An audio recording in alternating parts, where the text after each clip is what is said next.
Então tá, vamos começar mais uma aula de projetos digitais e microprocessadores. Vamos falar um pouquinho agora de circuitos um pouco mais complexos, ou circuitos um pouco mais avançados, né? De verdade, a gente tá construindo blocos maiores com circuitos que a gente já viu, né? Então a gente já viu circuitos de memória, nós já vimos circuitos somadores, então a gente está avançando em cima desses circuitos para construir alguma coisa mais complexa, né? Um pouco maior, tá?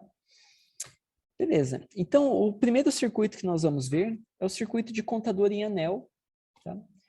E esse circuito de contador em anel, ele, a primeiro momento, vocês podem pensar assim, bom, esse negócio aí não vai dar muito certo ou não vai ter muito uso. Mas daqui a pouco a gente vai conectar os pontos, tá? Então, esse circuito de contador, embora ele tenha n bits, ele não conta até 2 sobre n. Tá? Ele tem um número muito restrito de estados. O número de estados dele, de estados diferentes, seria n. Tá? Então, qual que é a ideia desse circuito aqui? A ideia desse circuito é um bando de flip-flops, né? No caso aqui 4 flip-flops, onde a saída de um é ligado na entrada da outra e tem uma realimentação. Tá? Então, ele tem por isso que ele é chamado de anel, né? Ele tem essa realimentação que faz ele se parecer com esse anel. Muito bem. Qual que é a ideia aqui, então? A ideia é o seguinte, que a sequência de contagem que eu vou ter nesse circuito, ele depende do valor inicial dos flip-flops. Tá? Então, por exemplo, se eu inicializar com 0, a gente não vai ver nada acontecendo, porque o 0 vai ser propagado, vai ser propagado, vai ser propagado e assim por diante. Agora, da mesma forma, se a gente inicializar tudo com 1, né? O 1 é propagado, o outro 1 também, então a gente não vê os estados diferentes, né? Então, esses casos que a inicialização é feita com um monte de zeros ou um monte de uns, faz com que esse contador tenha apenas um estado. Tá? Agora, o efeito interessante desse contador é quando ele é inicializado, por exemplo, com 1, 0, 0, 0. Tá? E aí, esse contador ele se torna um contador one hot, ou seja, apenas um elemento vai estar com 1 em um determinado momento. Tá? Então, num determinado momento qualquer, esse 1 vai caminhando aqui nesse contador. Tá? Então, o primeiro estado, 1, 0, 0, 0. O segundo estado, 0, 1, 0, 0. Terceiro estado, 0, 0, 1, 0. E assim por diante. Tá? E depois ele volta para o primeiro estado. Então, ele teria esses 4 estados, né? Apenas. Tá? Então, 1, 0, 0, 0. Então, seria 0, 1, 0, 0. Depois, 0, 0, 1, 0. Depois, 0, 0, 0, 1. E depois, volta para esse estado inicial. Tá? Então, ele parece um pouquinho com aquele circuito de deslocador que a gente viu, né? O shifter. Tá? Mas esse daqui é um contador, na verdade. Tá? E a sequência que ele segue, se ele for inicializado, por exemplo, com 1, 0, 0, vai ser o one hot. Tá? Ou seja, apenas um ligado em determinado momento. Maravilha. Então, é um contador bem simples. A sequência de contagem, então, seria 1, 2, 4, 8, 1, 2, 4, 8 e assim por diante. E maravilha, tá? Então, esse é um primeiro circuito que nós vamos ver na aula de hoje. Tá? Bem, agora vamos ver um circuito um pouco diferente, tá? Que seria a ideia de um relógio com múltiplas fases. Tá? Então, suponha que eu tenho que fazer um circuito, tá? Que ele é formado de alguns elementos de memória e algumas lógicas combinacionais. Tá? Então, esse circuito aqui, ele parece com uma linha de montagem, né? Pensa só comigo. Né? Os dados, o D1, né, que seria o primeiro dado, então, o que vai acontecer com ele? Ele vai passar para cá, né? E ele vai ser calculado e ficar esperando. Ao mesmo tempo, o que poderia acontecer? Acontecer que o D2 entraria para cá e ele seria processado. ao mesmo tempo que esse cara entraria para cá, depois seria processado, né? E assim por diante. Tá? Legal. Agora, o que acontece, né? Se eu precisar reduzir o custo desse circuito? Tá? Então, eu não estou interessado muito em desempenho, mas estou interessado em custo, ou seja, área. Né? Então, quero reduzir a área. Para eu reduzir a área, uma forma de fazer isso seria, em vez de usar flip-flops, eu vou usar LETs. Tá? E a primeira pergunta que chega aqui para a gente é, tá, e qual que é o problema disso? Né? Será que vai dar certo? Será que tem algum problema aqui? Então, pensa bem, né? O que poderia acontecer nesse caso aqui é o seguinte, essa implementação ela tem um problema, porque, deixa eu tentar desenhar aqui. Então, imagina só como que funciona o LED. Né? O LED é aquele circuito que toda vez que eu estiver na parte alta ou baixa do relógio, né? Depende de como ele é implementado. Vamos considerar na parte alta do relógio. Tá? Então, enquanto o clock estiver na parte alta, toda essa parte alta aqui, tá? O que acontece? Acontece que ele fica transparente. Ou seja, o sinal D, quando chegar aqui nesse ponto da borda alta, tá? Deixa eu tentar fazer um pouquinho aqui o desenho, para a gente... Aqui. Então, imagina que o D chegou bem aqui nesse momento da borda alta. Tá?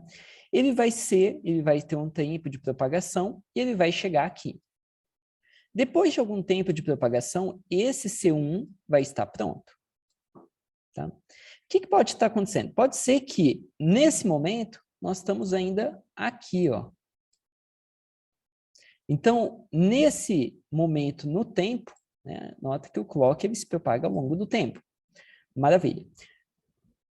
O LED ainda está transparente. Então, o que vai acontecer? Esse cara vai se propagar, vai vir para cá, né? Então, vai passar mais algum tempo aqui, né? Mais o tempo de propagação da lógica combinacional. Então, o que está acontecendo aqui? O que está acontecendo é que esse sinal D1 aqui, ele está meio que inundando todos os LEDs, né? E o que pode acontecer? Bom, o que pode acontecer é o seguinte, vamos supor que o D3 também propaga e esse cara aqui, eu vou desenhar ele um pouquinho diferente, eu vou desenhar ele com uma outra cor.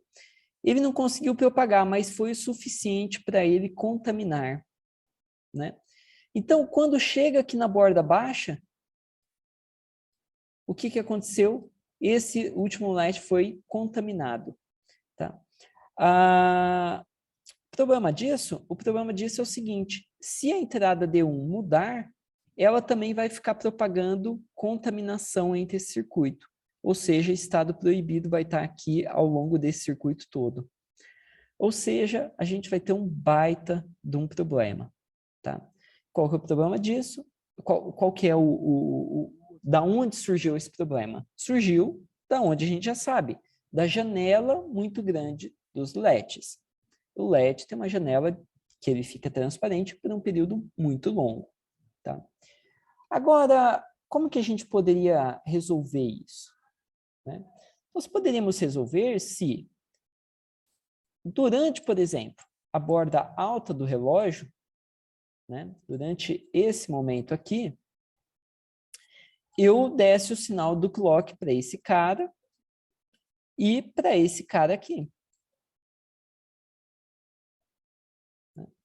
Num segundo momento, né, na segunda borda alta do relógio, eu gostaria de dar essa segunda borda alta do relógio para esse camarada aqui e para esse camarada aqui. Então, poderia me ajudar a resolver o problema. Tá? O que eu estou dizendo é assim, eu vou certificar que esse cara aqui vai estar opaco, enquanto esse camarada faz o que ele tem que fazer. Tá? Esse camarada aqui, olha só, ele vai transmitir, deixa eu ver aqui, isso, ele vai transmitir e vai ficar, e esse daqui, não, ele vai ficar opaco. Tá? Então, a ideia toda é, a gente vai ter um circuito que é barato, porque não tem tantos flip-flops, né? Vai ter bastante latches, mas ele vai ser mais lento. Por quê? Ele não está fazendo a cada borda de relógio o que a gente gostaria, de ir avançando como uma linha de montagem, como uma esteira de produção de fábrica. Tá? Mas a gente conseguiria resolver o problema. Para fazer isso, o que, que a gente pode fazer? Então, aqui está uma ilustração, né? A gente teria que criar outros clocks, tá? Outros sinais de relógio para os diferentes latches. Tá? Então, uma forma de criar esses diversos clocks aqui seria de uma maneira que a gente já viu. Olha só que interessante. Qual que é a propriedade que está acontecendo com esses diversos clocks? Nós temos 1, 0, 0, 0. Depois nós temos 0, 1, 0, 0. Depois nós temos 0, 0, 1, 0. Depois 0, 0, 0, 1. Ou seja, se a gente conectasse aquele contador em anel aqui, né, como clock desses outros latches, ele resolveria o problema, né? Claro, nós teríamos um relógio, então, de múltiplas fases, tá? E esse relógio, ele está trazendo um componente assíncrono para o nosso circuito, né? Porque o clock vai alimentar o nosso contador em anel, e esse contador em anel vai alimentar os latches. Muito bem. Então, o que nós teremos aqui seria mais ou menos assim. Uma daquelas linhas vai estar aqui, outra das linhas vai estar aqui nesses outros latches. Tá? Então, a visão geral com o diagrama de onda seria mais ou menos esse. Olha só. Eu vou ter a parte alta do relógio e depois a parte baixa do relógio. Só que esse camarada aqui alimenta somente o alfa e esse cara aqui, o gama. Muito bem. O beta e esse último flip-flop, ele vai ser alimentado pela segunda linha de clock. Tá? Agora, o que é importante é o seguinte, olha só, quando esse cara aqui transmite os dados, ele vai contaminar e vai propagar até a entrada do beta. Né? A mesma coisa vai acontecer aqui. Os dados que estavam aqui foram passados para cá. Né? Então, o tempo de relógio, o tempo mínimo de relógio depende do tempo de contaminação desse e desse camarada. E de propagação também. Né? Ou seja, quando o resultado vai ter que estar pronto, né? Quer dizer, deixa eu pensar aqui. Bom, tem duas abordagens, né? Ou eu espero o resultado ficar pronto, então eu passo para o beta, ou eu asseguro que a contaminação não vai chegar no beta. Se a contaminação não chegar no beta, quando bater o relógio novamente, o D2 vai estar pronto e joga aqui para dentro. Tá? Então, esse circuito ele é mais eficiente, né? Ele funciona bem quando o tempo de contaminação do 1 ou do 3, né? Ele é maior do que o tempo de clock, desse clock que nós estamos gerando aqui. Tá? Muito bem. Então, esse é um circuito, né? Utilizando LEDs, que ele consegue fazer esse efeito de linha de produção, que tem um nome, né? Que é um efeito de pipeline. Tá? Esse é o nome quando a gente está trabalhando em circuitos. Tá? Muito bem. Bom, a gente já viu dois, então, circuitos. O terceiro circuito é um multiplicador por somas sucessivas. Tá? Então, o multiplicador por somas sucessivas, ele funciona como? Bom, ele funciona daquele jeito como a gente aprende quando era criança, né? Colocando os dedos. Ah, eu quero fazer 2 vezes 3. Então tá, eu pego 2, aí eu somo com 2 novamente, somo com 2 novamente e eu tenho o resultado. Então eu vou usando, eu preciso ter um decrementador de controle, que seria né, eu vou riscando quantas vezes eu já somei, e um acumulador de resultado, que ele pega, então, o multiplicador e vai decrementando, enquanto multiplicando vai sendo somado, somado, somado. Então, a ideia toda seria o seguinte: a gente vai precisar de uma máquina de estados. Então, a máquina de estados ela inicia no estado pronto. Então, o próximo estado ele carrega os dados, o multiplicando e o multiplicador. Tá? Muito bem. Então, recebi o sinal de inicia, eu carrego o multiplicando e o multiplicador. Depois, eu vou testar. Eu vou testar se o multiplicador ele é igual a zero. Tá? E se ele não for igual a zero, o que eu faço? Eu posso decrementar ele em 1 e testo novamente, testo novamente. Enquanto isso daqui está acontecendo, eu vou ter uma outra máquina de estados que faz o quê? Enquanto o multiplicador não é igual a zero, o multiplicando vai sendo somado sucessivamente. Tá? Quando o multiplicador for igual a zero, termina a execução. Então, eu tenho o sinal de pronto, eu tenho o produto feito. Tá? Então, essa daqui é a máquina de controle, mas ela não é todo o circuito. O circuito, ele vai ser mais ou menos esse daqui. Tá? Então, seria o multiplicando, multiplicador. O multiplicando, então, eu faço o quê? Eu forneço ele para esse somador, e esse somador, inicialmente, ele vai receber 0 e o multiplicando, e ele vai acumulando. Tá? Então, ele acumula e guarda o resultado. O resultado é somado novamente com multiplicando, e assim por diante. Né? Do outro lado, o que nós vamos ter? O sinal, o sistema de controle do nosso circuito. Tá? Então, deixa eu desenhar aqui. Então, essa parte da direita seria o controle. Tá? Muito bem. O controle funciona como? Imagina que o multiplicador aqui começou com 7. Tá? Legal. Então, o que eu tenho que fazer? Primeira coisa, o 7 é carregado aqui no contador. Então, o contador fica valendo 7. O 7 é propagado e é subtraído menos 1. Então, agora ficou 6 aqui. Bom, se eu não estou mais carregando os valores, tá? Então, esse daqui seria o seletor de carga. Não, eu não estou carregando, eu já passei dessa parte de inicialização do meu multiplicador. Eu já estou começando a fazer o cálculo de verdade. Muito bem. Então, o que vai acontecer? O 6 é propagado para cá. Ele vem para cá na próxima batida de relógio, subtrai. Então, chegou o 6. Agora vai estar o valor em 5. O 5 é armazenado. O 5 é propagado na batida do relógio. E assim sucessivamente. Tá? Então, em cada batida do relógio, eu vou decrementando o meu multiplicador. Tá? Quando que vai parar? Quando eu verificar que o resultado está igual a zero. Se está igual a zero, quer dizer que eu cheguei no fim da minha multiplicação. Tá? Ao mesmo tempo, nota, o clock que alimenta esse contador é o mesmo clock que alimenta esse produto.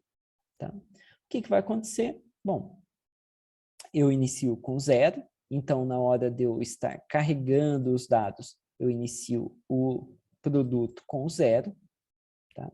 Ele está todo escrito 0. Vamos supor que o multiplicador aqui é 3. O que vai acontecer?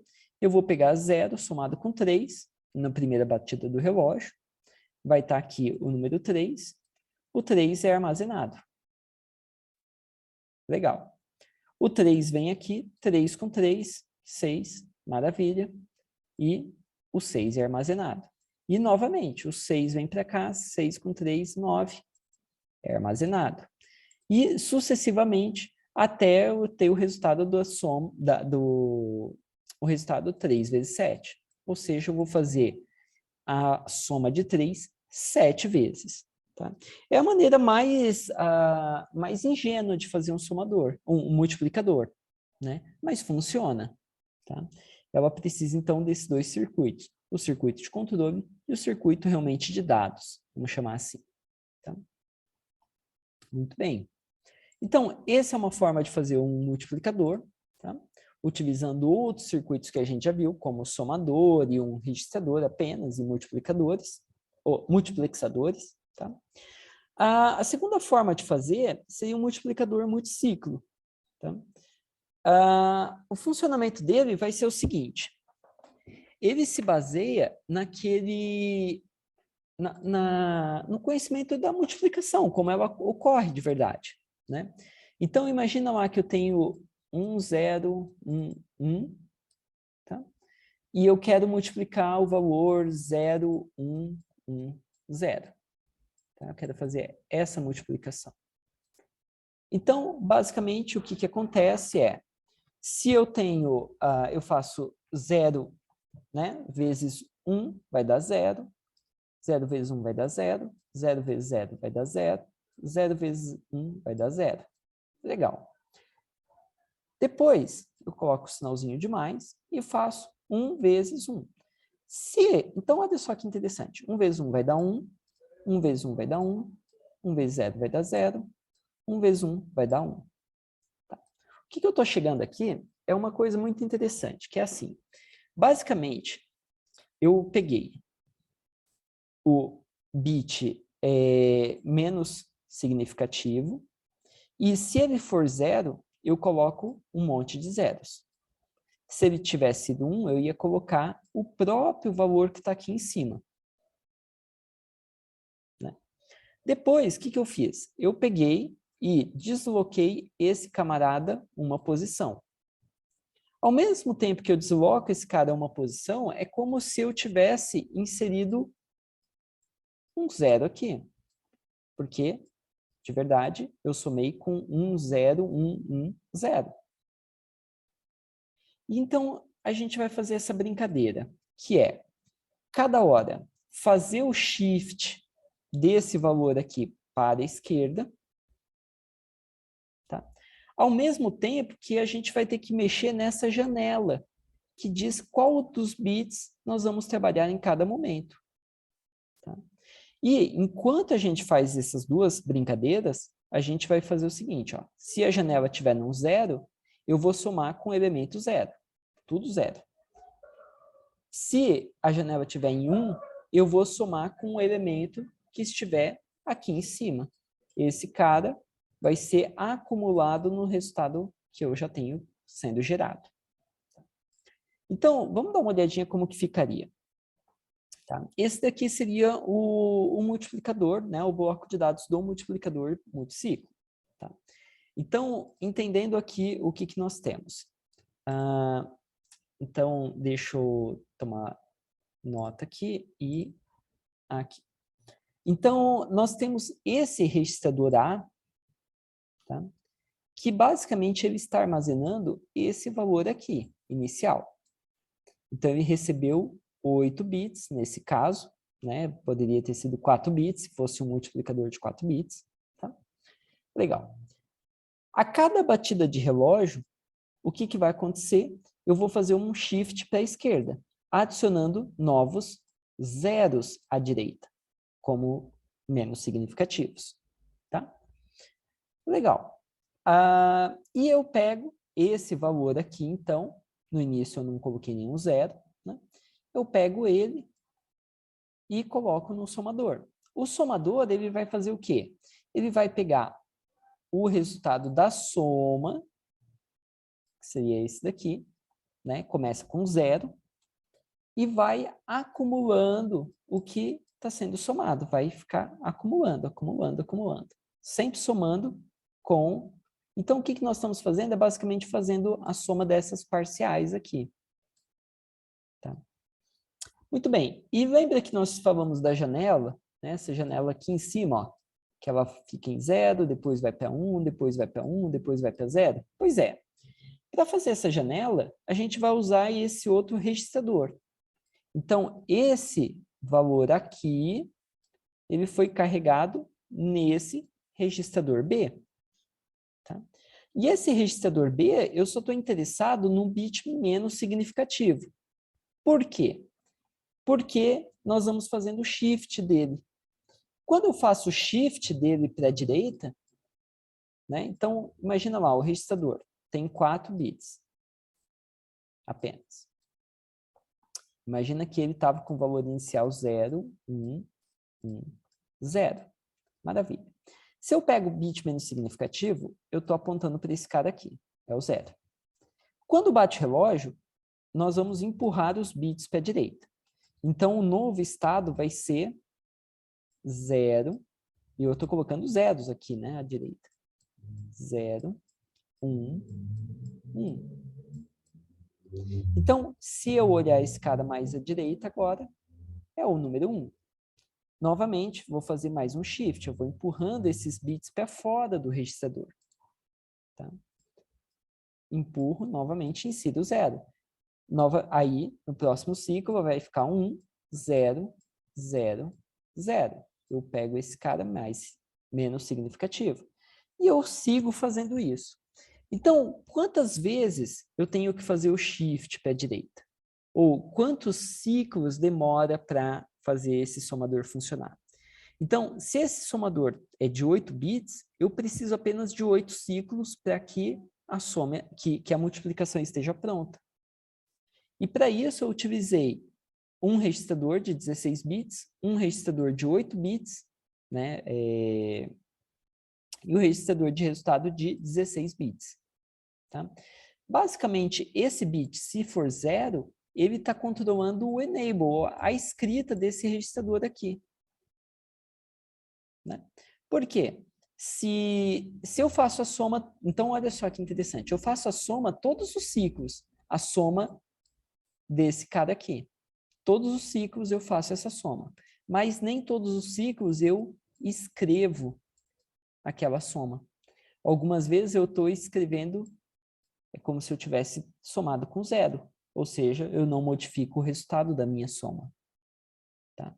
Então, esse que é o efeito desse multiplicador de multiciclo. Tá? Ele é bem genial, assim, né, eu considero. Porque com 8 batidas de relógio, eu consigo eu consigo multiplicar dois números de 8 bits. Se eu tiver 32 bits, eu vou precisar de 32 batidas do relógio. Né? Por quê? Porque aí eu vou caminhar em todos os bits aqui. Né? Muito bem. Comparado com o outro multiplicador que a gente viu antes, o que acontece? O outro multiplicador, ele tem que ficar decrementando de 1 em 1. Então, se o valor aqui for 32, ele vai ter que decrementar 32 vezes para fazer a soma. Se o valor for 7, ele decrementa 7 vezes e a soma está feita. Se o valor for 4 bilhões, ele vai ter que decrementar 4 bilhões de vezes. Tá? Então, olha só que interessante. Se a gente comparar os dois num exemplo de números de 32 bits, o que a gente vai ter? O multiplicador utilizando somas sucessivas, ele é melhor se o multiplicando for menor que o número 32. Ele vai ser mais rápido, né? Melhor no sentido de mais rápido. Agora, o multiplicador com multiciclo, ele vai ser melhor em todos os casos que são 4 bilhões 292 milhões 967.262 menos 32 casos. Ou seja, em todos os outros demais casos que o meu multiplicador ele pode estar, né, o meu multiplicando pode estar, o projeto multiciclo ele vai ser mais rápido. Tá? Claro, depois a gente pode comparar em termos de área, qual que ocupa menos área, tudo mais. Tá? Mas esse somador multiciclo, multiplicador multiciclo, ele é muito, muito interessante. Então, a gente pode fazer algo parecido com as divisões, né? Fazer divisão por subtrações sucessivas.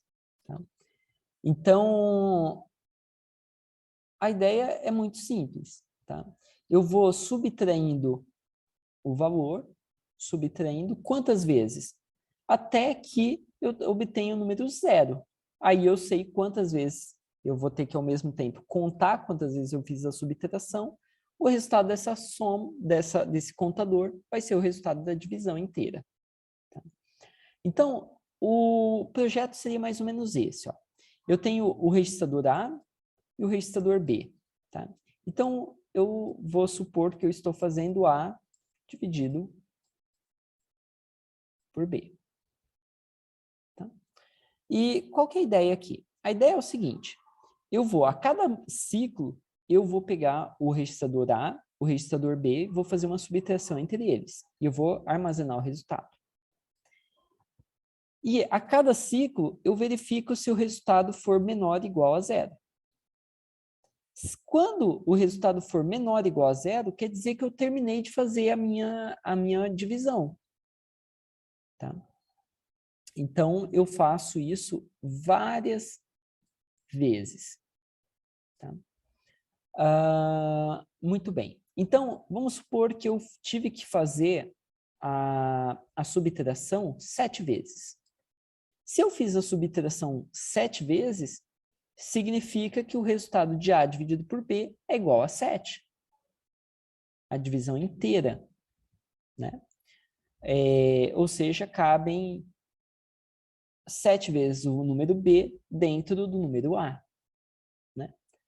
Então, é um outro circuito muito simples, né, se fazer. E olha só que interessante, esses circuitos que nós estamos falando, né, ele se baseia em outros circuitos simples que a gente viu. Somador, subtrator, registrador, registrador com deslocamento, contador, né, coisas que nós já falamos sobre. Tá? Então, eu consigo pegar essas caixinhas e fazer cada vez coisas mais complexas. Por exemplo, a divisão. Tá? Muito bem. E aí o penúltimo circuito que nós vamos ver vai ser um circuito de... Seria um banco de registradores, mas esse banco de registradores ele é diferenciado. Ele trabalha como uma pilha. Tá? Então, uma pilha, se você não lembra como que funciona a pilha, funciona de uma maneira muito fácil. Tá? Deixa eu desenhar aqui. Então, basicamente, eu vou ter 3 operações básicas na minha pilha. Então, eu tenho aqui a base da minha pilha. Toda vez que eu inicializo, eu volto aqui para a base da pilha. Tá? Quando eu mando inserir um elemento, então, é como se eu armazenasse um dado e indicasse, olha, o último dado que eu armazenei está aqui. Tá? Então, de verdade, o que a gente vai precisar é de uma memória, certo? E nós vamos precisar também de um apontador para essa memória. Tá? Então, toda vez que eu quiser adicionar um novo elemento, então eu estou aqui no início. Eu quero adicionar um novo elemento, eu subo a posição de memória e eu armazeno o valor que eu quiser aqui dentro. Legal. Quando eu quero armazenar um novo elemento, eu subo a posição de memória e eu, ao mesmo tempo, gravo o que eu quiser gravar aqui. Tá? Então, se eu tenho uma memória, por exemplo, de 16 posições, né, eu posso ter uma pilha de até 16 posições. Quando eu quero fazer então, a gente falou da inserção. Quando eu quero fazer a leitura da pilha ou a remoção de elementos, o que eu faço? Eu leio esse elemento e, ao mesmo tempo, eu decremento o topo da pilha. Próxima vez que eu remover um elemento, eu vou ler o próximo elemento e decremento o topo da pilha. Se eu quiser fazer uma nova remoção, eu não consigo, porque o topo da pilha está apontando para a base da pilha. Tá? Então, as coisas vão ser bem fáceis de serem feitas aqui. Pensa só, esse apontador de topo da pilha nada mais é do que um contador que vai subindo de posições, né?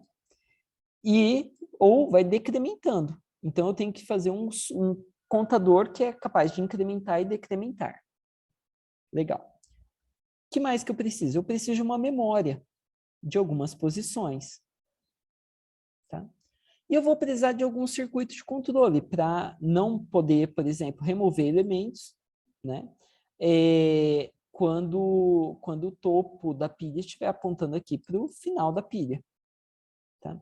E a mesma coisa, quando o meu elemento máximo estiver aqui, eu não posso inserir novos elementos. Eu tenho que avisar, olha, a pilha está cheia. Então, eu vou ter que ter dois indicadores de pilha cheia e pilha vazia. Tá? Então, vamos pensar aqui como que seria a ilustração básica disso. Né? Então, tem a memória e o topo da pilha, que seria esse contador. Tá? Então, uma coisa importante da gente lembrar é o seguinte. Eu tenho o meu contador e eu tenho a minha memória. Para eu acessar a memória, eu sempre forneço o quê? O endereço que eu quero acessar. Então, o meu contador, ele vai servir como endereço da memória que vai armazenar a minha pilha. Tá? A memória, ela pode ter uma largura aqui grande, pode ter 1 byte, por exemplo, de largura, 8 bits, né? Ela pode ter, sei lá, 16 bits de largura, pode ter quantos bits quiser. Ou seja, o tamanho do dado que eu vou armazenar depende da minha aplicação. Tá? Agora, a altura da memória vai ser a altura máxima da minha pilha. Muito bem. Então, basicamente, um circuito como esse seria capaz de resolver o problema, onde nós temos os sinais de controle de saída, né? O pilha cheia e o pilha vazia. Tá? Nós temos o sinal de validade, aqui. Tá?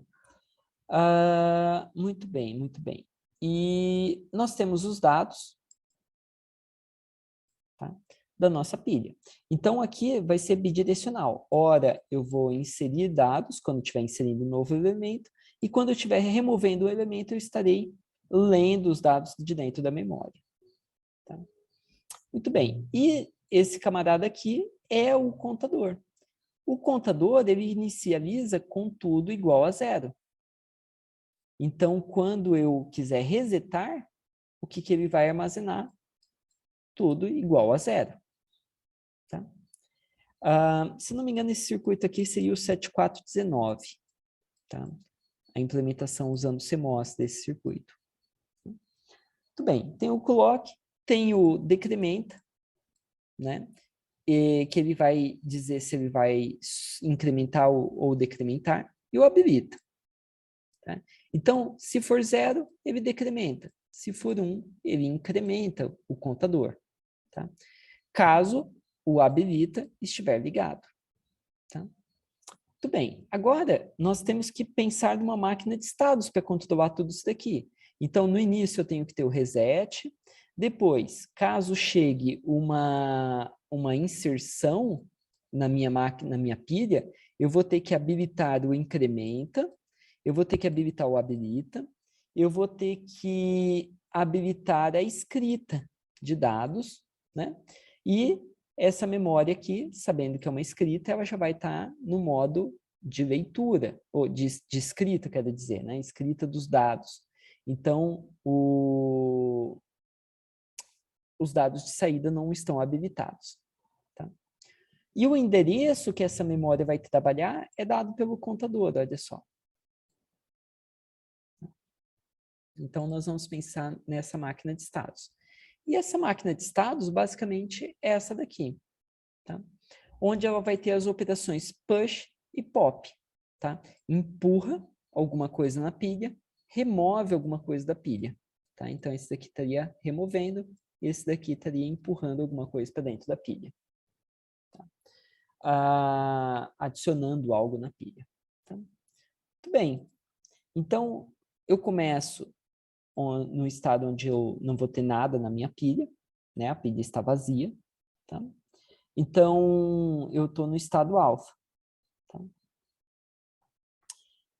Enquanto nada acontecer, eu fico no estado alfa. Tá? Que a leitura é igual a escrita, que é igual a habilita, que é igual a 1. Lembrando que nós temos lógica negativa. Tá? Então, se tiver em 0, estaria ativado. Em 1, estaria desativado. Tá? Muito bem. Ou lógica positiva, né? Como se chama. O beta habilita 0 e decrementa 1. Quando que é o estado beta? É quando o POP foi acionado. Tá? Então, o POP, eu estou removendo um elemento. Tá? Então, nada acontece, eu fico aqui no nada. Quando eu faço o POP, maravilha. Eu habilito e decremento em 1. Tá? Ou seja, o meu contador, se ele está apontando para o topo da pilha, ele agora vai descer uma posição. Tá? Depois eu vou para o estado de validade, tá? Que a leitura igual a 0, a habilita igual a 1. Se eu tentar fazer push e pop ao mesmo tempo, eu vou para o estado de erro. Tá? E o estado de push, eu venho aqui na hora de inserir. Tá?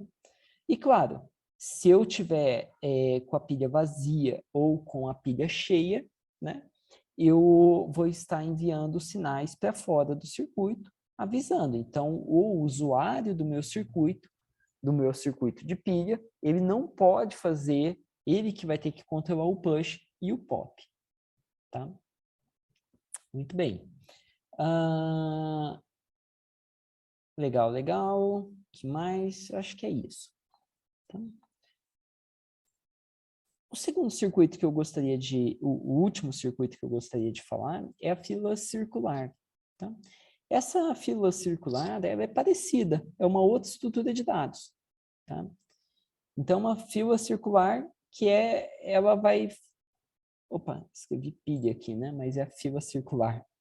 Tá? Tem que corrigir depois. Então, ela também tem 3 operações básicas. Tá? Ela inicializa, ou seja, certifica que não tem nenhum elemento nessa fila circular.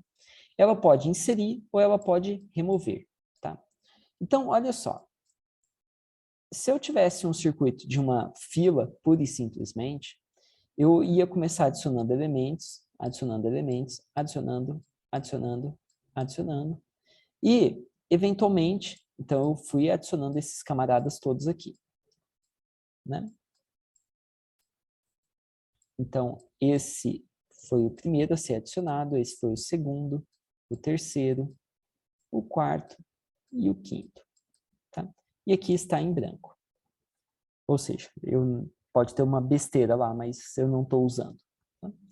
Conforme eu faço a remoção, eu removo esse cara aqui. Depois eu removo esse cara aqui. Então, eu vou ter 2 sinais de controle aqui. Eu tenho que controlar onde está o final da minha fila e aonde está o início da minha fila. Né? E por quê? Porque eu posso remover ou inserir de uma maneira pseudo-aleatória. Tá?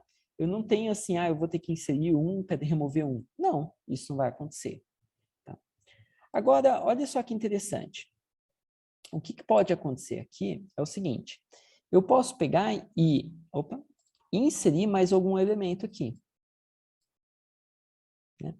Lembra que esse cara aqui e esse estão sem elementos nenhum.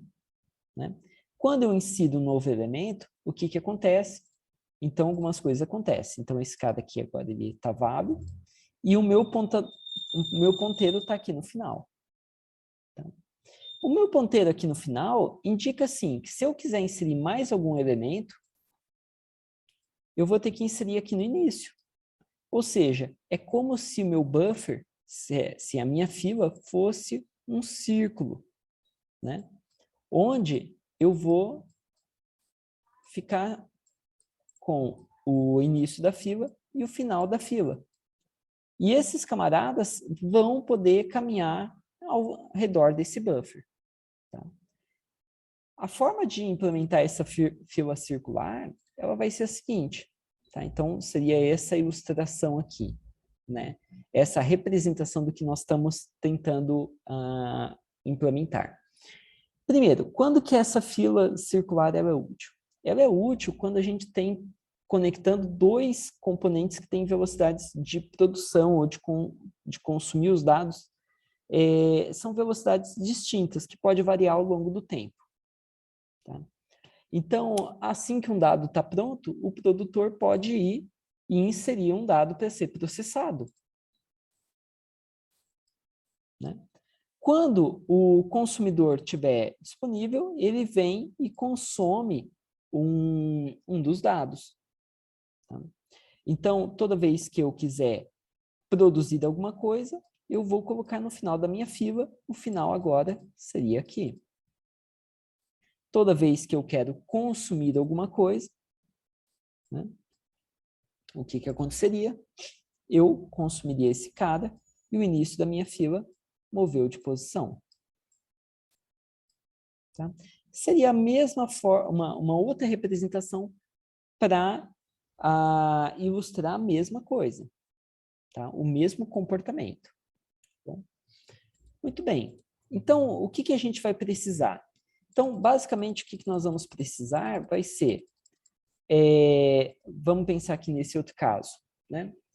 O que eu vou precisar vai ser esses dois camaradas aqui, vermelhos, esse daqui e esse daqui, que são dois contadores que apontam para onde está o início e o final da minha fila circular. No momento que eu chego no número máximo, o que esse contador tem que fazer? Ele não pode saturar, ele tem que dar overflow. Ele vem para cá, depois para cá e assim por diante. Quando chegou no final, dá overflow. O outro contador, a mesma coisa, ele vai, é o final da fila. Quando chegar aqui, ele tem que dar overflow. Tá? Nós vamos ter a memória, que é aqui realmente armazena os dados, né? E nós vamos ter outros circuitos de controle para indicar quando a fila está vazia, quando a fila está cheia. Tá? Muito bem. Então, basicamente, eu posso ter um contador de quantos elementos eu tenho dentro da minha fila. Tá? Então, a implementação disso é um pouquinho mais complexa. Tá? Então, eu tenho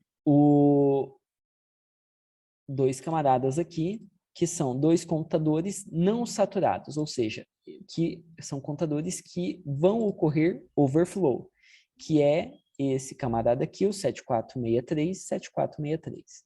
Tá? Esses dois circuitos são circuitos de contadores não saturados. Tá? Ele indica o endereço inicial e o endereço final da minha fila. Maravilha. Paralelo a isso, eu tenho um contador, que é o contador de quantos elementos válidos eu tenho na minha fila. Tá? E, para finalizar, eu tenho a memória RAM, que está armazenando os dados, tá? Junto com um multiplexador, que determina qual endereço eu vou usar. Então, se eu quero incluir alguém na fila, eu uso o endereço de final da fila. Se eu quero remover alguém da fila, eu uso o endereço de início da fila. Tá? E, claro, a gente vai ter que pensar numa máquina de estados para fazer isso daqui. Tá? Para fazer o controle disso daqui tudo. Né? Então, na hora de eu incluir alguma coisa na fila, né, eu vou ter que incrementar esse contador aqui embaixo. Ao mesmo tempo, o que eu vou ter que fazer?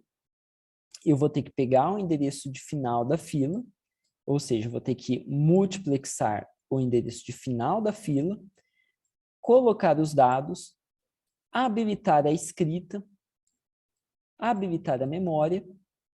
Né? Que mais? Nós vamos ter que incrementar, né, o final da fila. Tá? Então, na batida de relógio, várias coisas vão acontecer. Né? Vai ser incrementado esse contador, vai ser incrementado esse outro contador, e os dados vão ser salvos. No caso que eu quero remover alguém da fila, eu removo sempre do início da fila. E aí, o que eu vou ter que fazer? Eu vou ter que decrementar os dados, o contador, né? Eu vou ter que pegar o início da fila e propagar por esse multiplexador e os dados vão sair dessa memória. Então, eu habilito a memória, mas eu não habilito a escrita da memória, né? E eu vou ter que incrementar o início da fila. Basicamente, eu tenho a fila com o início e o final dela. Tá? Ou o contrário, né? Deixa eu desenhar o contrário. Eu estava desenhando até agora o contrário. Então, eu tenho o final dela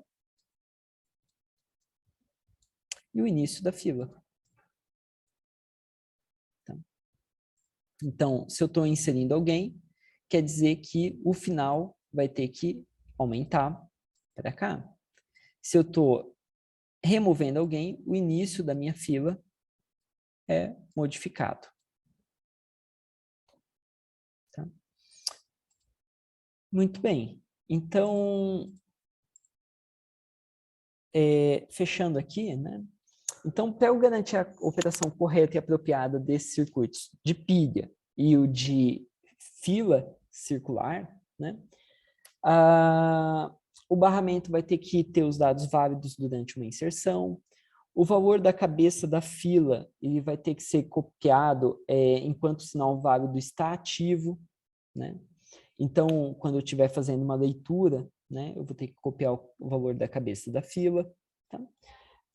Que mais? O período de relógio tem que ser tão longo quanto para eu fazer toda essa operação bem feita. Né? Então, respeitando o tempo de setup, tempo de hold, o tempo de clock skill.